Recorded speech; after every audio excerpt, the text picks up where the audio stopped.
आसिफ इकबाल हमारी theatre industry का एक बहुत बड़ा नाम। इंसान पहले बोना होता है और फिर कदावर होता है। बिल्कुल आपका सफर बबली से शुरू हुआ।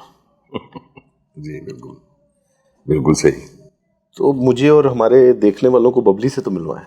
कौन था बबली? और बबली तो देखें, अब बहुत ही पुरानी बात है।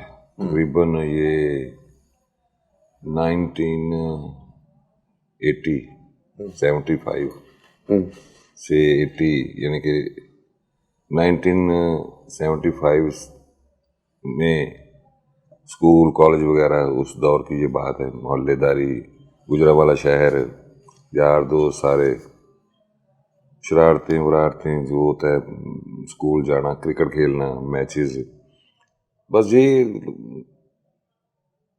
ओहो क्या बात, बड़ा दौर सी हुई पंजाबी में, जैसे दिल कर। हाँ, बड़ा बड़ा बड़ा दौर सी, यार दोस्त मल्लेदार, ये वो बड़ा, यानी कि ਇਹ ਜਿਹੜਾ ਹੁਣ ਇਸ ਲਈ ਸਿਸਟਮ ਚੱਲ ਰਹੇ ਨੇ ਜੀ। ਮੈਂ ਜਿੱਥੇ ਰਹਿ ਰਿਹਾ, ਤੁਸੀਂ ਮੇਰੇ ਘਰ ਬੈਠੇ ਹੋ, ਮੇਰੇ ਨਾਲ ਦੇ ਜਿਹੜੇ ਘਰ, ਮੈਨੂੰ ਨਹੀਂ ਪਤਾ ਕੌਣ ਨੇ, ਕੈਸੀ ਗੱਲ ਹੈ, ਸੱਚੀ ਮੁੱਚੀ ਕਹਿ ਰਿਹਾ ਮੈਂ। ਕੋਈ ਯਾਨੀ ਕਿ ਉਹ ਨਹੀਂ ਕਰ ਰਿਹਾ ਕਿ ਐਵੇਂ ਵਧਾ ਕੇ ਗੱਲ ਨਹੀਂ ਕਰ ਰਿਹਾ। ਮੈਂ ਇੱਧਰ ਵੀ ਮੇਰੇ ਜਿਹੜੇ ਨਾਲ ਦੇ ਘਰ ਹੈ, ਜਿਹੜਾ ਇੱਧਰ ਵੀ ਨਾਲ ਦੇ ਘਰ ਹੈ, ਮੈਨੂੰ ਪਤਾ ਹੀ ਨਹੀਂ ਕਿ ਇਹਨਾਂ ਦਾ ਕੌਣ ਨੇ। ਉਹਨਾਂ ਨੂੰ ਮੇਰਾ ਪਤਾ ਹੋਣਾ, ਕਿਉਂਕਿ ਮੈਂ ਥੋੜ੍ਹਾ ਜਿਹਾ ਰਾਮੇ ਬਰਾਮੇ 'ਚ, ਅਤੇ ਮੈਨੂੰ ਨਹੀਂ ਪਤਾ ਉਹਨਾਂ ਦਾ ਕੀ ਨਾਂ ਹੈ। ਅਤੇ ਲੇਕਿਨ ਉੱਥੇ ਸਾਰੀ, ਯਾਨੀ ਕਿ ਜਿੰਨੇ ਘਰ ਸਨ, 10 15 20 ਨਾਲ ਸਭ ਦੇ ਘਰ ਵੜ ਜਾਣਾ ਹੈ ਖੁੱਲ੍ਹਾ ਹੀ।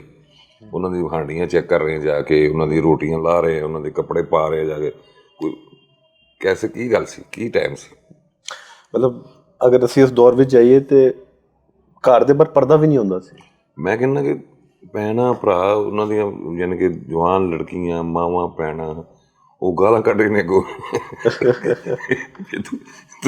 ਤੁਹਾਨੂੰ ਕੋਈ ਸ਼ਰਮ ਨਹੀਂ ਆਉਂਦੀ? ਤੇ ਉੱਤੋਂ ਛਾਲਾਂ ਮਾਰ, ਕੋਠੇ 'ਤੇ ਗੁੱਡੀਆਂ ਲੁੱਟ ਰਹੇ, ਛੱਤਾਂ 'ਤੇ ਭੱਜ ਰਹੇ ਹੋ, ਅਤੇ ਛੱਤਾਂ ਤੋਂ ਛਾਲਾਂ ਮਾਰ ਰਹੇ ਉਹਨਾਂ ਦੇ ਵਿਹੜਿਆਂ ਦੇ ਵਿੱਚ, ਅਤੇ ਉਹ ਗਾਲਾਂ ਕੱਢ ਰਹੀਆਂ ਨੇ, ਤੁਹਾਨੂੰ ਸ਼ੱਬੇ ਸ਼ਰਮੋ ਬੇਹਯਾਓ, ਚਲੋ ਭੱਜੋ। ਅੱਛਾ ਜੀ, ਅੱਛਾ ਚਲੋ। ਅਤੇ ਲੇਕਿਨ ਕੋਈ ਪਤਾ ਹੀ ਨਹੀਂ, ਕੋਈ ਉਲਾਮਾ ਨਹੀਂ, ਕੋਈ ਇਹ ਨਹੀਂ ਕਿ ਬਈ ਕੋਈ ਮਾਈਂਡ ਕਰ ਰਿਹਾ। ਜੇ ਤੁਸੀਂ ਜ਼ਾਹਿਰ ਹੈ ਕੋਈ ਨੁਕਸਾਨ ਹੋ ਅਗਲੇ ਦਾ, ਅਗਲੇ ਮਾਈਂਡ ਤਾਂ ਕਰਨਾ ਹੀ ਹੈ, ਲੇਕਿਨ ਉਸ ਸੈਂਸ 'ਚ ਨਹੀਂ ਕਿ ਬਈ ਇਹ ਕੌਣ ਨੇ ਜਾਂ ਕਿਸ ਤਰ੍ਹਾਂ ਵਾੜਾ ਇਹ ਨਹੀਂ ਨਹੀਂ ਨਹੀਂ ਨਹੀਂ। ਉਹ ਲੱਗਦੇ ਸੀ ਸਾਰੇ ਕਿ ਬਈ ਘਰ ਇੱਕੋ ਹੀ ਘਰ ਹੀ ਹੈ। ਤੁਸੀਂ ਇਹ ਬਬਲੀ ਨਾਂ ਕਦੋਂ ਸੁਣਿਆ? ਆਪਣੇ ਸਮਾਤਾਂ ਵਿੱਚ ਕਦੋਂ ਇਹ ਨਾਂ ਆਇਆ ਤੁਹਾਨੂੰ? ਉਹ ਕੀ ਉਮਰ ਸੀ? ਉਹ ਤਾਂ ਜ਼ਾਹਿਰ ਹੈ 3-4 ਸਾਲ, 2-3, ਜਦੋਂ ਵੀ ਬੰਦੇ ਨੂੰ ਯਾਨੀ ਕਿ ਉਹ ਇਸ ਸ਼ੌਰ ਆਉਂਦਾ, ਇਸ ਗੱਲ ਦੀ ਸਮਝ ਆਉਂਦੀ, ਉਹ ਮੇਰਾ ਨਾਮ, ਮੇਰੇ ਭੈਣ ਭਰਾ ਸਾਰੇ ਇਹੋ ਹੀ ਕਹਿੰਦੇ ਸਨ, ਠੀਕ ਹੈ ਜੀ। ਅਤੇ ਫਿਰ ਉਹ, ਲੇਕਿਨ ਹੁਣ ਇਹ ਅਸਲ ਦੇ ਵਿੱਚ ਨਾ, ਇਸ ਕੰਮ ਨੇ, ਸਾਰੀ ਮਸਰੂਫੀਅਤ ਨੇ, ਭੱਜ ਦੌੜ ਨੇ, ਇੰਨਾ ਟਾਈਮ ਲੰਘ ਗਿਆ ਕਿ ਉਹ ਚੀਜ਼ਾਂ ਕੁਛ ਥੋੜ੍ਹੇ ਜਿਹੀਆਂ ਆਫ ਹੋ ਗਈਆਂ ਨੇ। ਲੇਕਿਨ ਫਿਰ ਵੀ ਜ਼ਾਹਿਰ ਹੈ ਘਰ ਦੇ ਵਿੱਚ ਸਾਰੇ ਭੈਣ ਭਰਾ ਇਹੋ ਕਹਿੰਦੇ ਸਨ। ਉਹ ਉਦੋਂ ਦੇ ਛੋਟੇ, ਬਿਲਕੁਲ ਛੋਟੇ ਹੁੰਦੇ, 3-4 ਸਾਲ। ਅਭੀ ਕਹਤੇ ਨਹੀਂ, ਹੁਣ ਨਹੀਂ, ਇੱਥੇ ਨਹੀਂ ਕਿਸੇ ਨੂੰ ਪਤਾ। ਘਰ ਮੇਂ ਵੀ ਕੋਈ ਨਹੀਂ ਕਹਤਾ?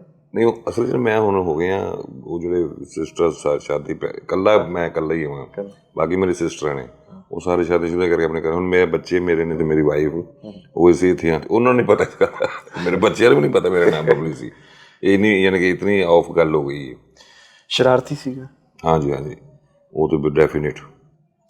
ਔਰ ਇਹ ਜਿਹੜਾ ਪਤੰਗਾਂ ਦਾ ਦੌਰ ਸੀ, ਆਸਮਾਨ ਰੰਗੀਨ ਹੁੰਦੇ ਸੀ। ਓਏ ਹੋਏ, ਛੱਤ ਤੋਂ ਦੌੜਨਾ ਅਸੀਂ ਗੁੱਡੀ ਲੁੱਟਣ ਵਾਸਤੇ, ਹਾਂਜੀ।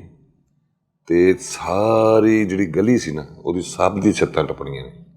ਮੇਨ ਛੱਤ ਸਾਡੀ ਇੰਝ ਸੀ ਜਿਵੇਂ ਸੜਕ ਹੈ, ਇੱਕ ਛੱਤ ਤੋਂ ਦੂਸਰੀ, ਤੀਸਰੀ, ਚੌਥੀ, ਭਾਵੇਂ ਕਿੰਨੀ ਦੂਰ ਗੁੱਡੀ ਪਤੰਗ ਡਿੱਗੀ ਤੇ ਮਗਰ ਛੱਤੋਂ ਛੱਤੀ ਦੌੜ ਰਹੇ ਅਸੀਂ, ਫੜ ਕੇ ਲਿਆਣੀ ਹੈ ਬਸ। ਇਹ ਯਾਨੀ ਕਿ ਉਹ ਤੁਸੀਂ ਲਾਓ ਹਿਸਾਬ। ਗੁਜਰਾਂਵਾਲਾ ਸ਼ਹਿਰ?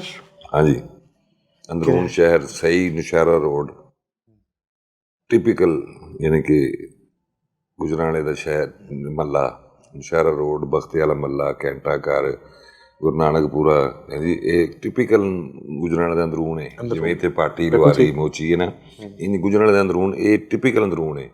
ਇਸਲਾਮਾਬਾਦ ਮਹੱਲਾ, ਨੌਸ਼ਹਿਰਾ ਰੋਡ, ਬਖਤੇ ਵਾਲਾ ਮਹੱਲਾ, ਧਰਮਪੁਰਾ ਨਹੀਂ ਸਰ ਕਹਿ ਰਹੇ, ਘੰਟਾ ਘਰ, ਇਸ ਤਰ੍ਹਾਂ ਦੇ ਇਹ ਸਾਰੇ ਟਿਪੀਕਲ ਅੰਦਰੂਨ, ਯਾਨੀ ਕਿ ਮਸ਼ਹੂਰ ਤਰੀਨ ਨੇ। ਅਤੇ ਉੱਥੇ ਸਾਡੀ, ਮੇਰਾ ਬਚਪਨ ਨਸ ਭੱਜ ਤੇ ਜੇ ਉਹ ਤੇ ਲੜਾਈਆਂ ਝਗੜੇ ਤੇ ਸ਼ਰਾਰਤਾਂ ਤੇ ਦੋਸਤੀਆਂ, ਕ੍ਰਿਕਟ ਖੇਡਣੀ।